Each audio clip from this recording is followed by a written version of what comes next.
जगद्गुरू तुकोबाराय म्हणतात, सामान्य माणसाला काय, जो चांगल्या प्रकारचा उच्च अधिकाराच्या साधनकोटीतला जो आहे त्यालासुद्धा या ठिकाणी रजोगुण, तमोगुण आणि सत्वगुण ह्या त्रिगुणात्मक जगतामध्ये वावरत असताना रजोगुण आणि तमोगुण त्याला पावलोपावली प्रतिबंध करत असतात.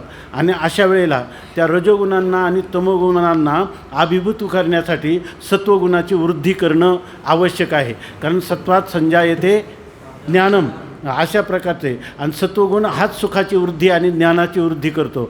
अशा प्रकारचं ही जी स्थिती प्राप्त करण्यासाठी ह्या रजोगुण तमोगुणांना अभिभूत करताना सत्वगुणाचा जेव्हा आपण अंगीकार करतो तेव्हा ह्या लौकिक विश्वातल्या ज्या सामान्य लोकांच्या जगण्याची रीती आहे त्याच्यामध्ये त्याला अत्यंत कष्ट होतात. जितके कष्ट होतात की मायेपासून बाळक काळे नेता एकुलते एक, का जेवी होय उदक तुटता मिना, असं ज्ञानोबाराय म्हणतात की आईचं एकुलते एक बालक काळाने नेल्यावर जसं दुःख होतं तसं त्याने झालं का होय उदक तुटता मिना, मासा पाण्यातून काढल्यावर जसा तडफडतो. अनंत काळाचे जे संस्कार आहे ते विषयात सुख आहे या धारणेने त्या ठिकाणी विषयात सुख शोभतात. निर्विषय सुख आहे ते जरी आपलं स्वरूप असलं, सहज असलं, ते नित्य असलं, निरंतर असलं, अखंड सुखरूपता त्या ठिकाणी अनुभूती येत असली तरी अल्पशा विषय सुखाकडेच लोकांची प्रवृत्ती असते. जसं खालारा धावे पाणी, पाणी किती उंचावरून टाकलं ते खालीच येतं आणि अग्नीच्या ज्वाला वरच जात असतात. तसं या ठिकाणी ही स्थिती आहे की तैसे विषयाचे घर इंद्रिया सांडिता थोर, युगांत होयते वीर विराग साहती. इंद्रियांचा आणि विषयाची ताटातूट करताना जणू काही प्रलय काळ ओढवला अशा प्रकारचं साधकाच्या जीवनात दुःख येतं. पण तुकाराम महाराज म्हणतात तसे प्रसंग माझ्यावरही आले, परंतु त्यांचा जसा पूर आला की तो ओसरून जातो. जसे आपल्या अंतकरणात भगवत भक्ती, गुरुनिष्ठा, शास्त्रनिष्ठा आणि अंतर्मुखता, विवेक, वैराग्य, समाधी, षटक आणि मुमुक्षुत्व हे नित्य जागृत आपण जर ठेवलं तर ते म्हणतात हे पुरासारखं आहे.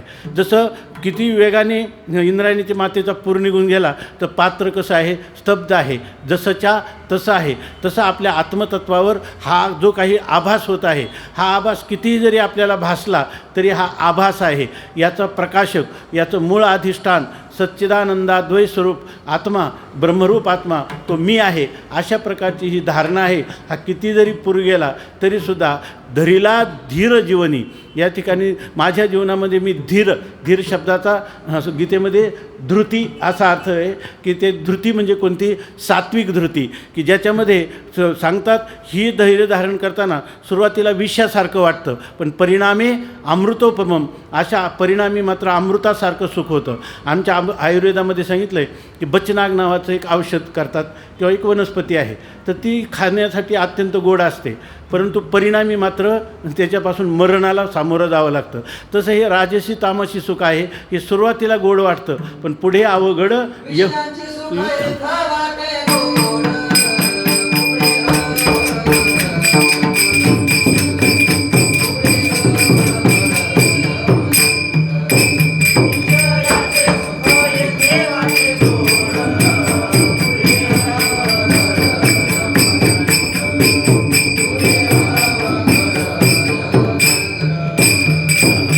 म्हणून ह्या जे वरवर आपाततः असणारं सुख याची तुम्ही उपेक्षा करा आणि गंभीर सुख, गंभीर ज्ञान, वास्तव अमरत्व जे खरं आहे, ज्याच्यातून आपल्या जीवनाचं परम मंगल निश्चित होणार आहे. आपला हा शेवटचा गर्भवास आहे. यानंतर आता बीज भाजवणी केलेला आहे, आम्हा जन्ममरण नाही, अशा प्रकारची ही अनुभूती आपल्याला येणार आहे. जशी माहेराला निघणारी स्त्री तिला जसा आनंद होतो तसं स्वामी महाराज म्हणायचे की जसं जसं मला मृत्यू दिसतो तसं तसं माझ्या आनंदाला उधाण येतं.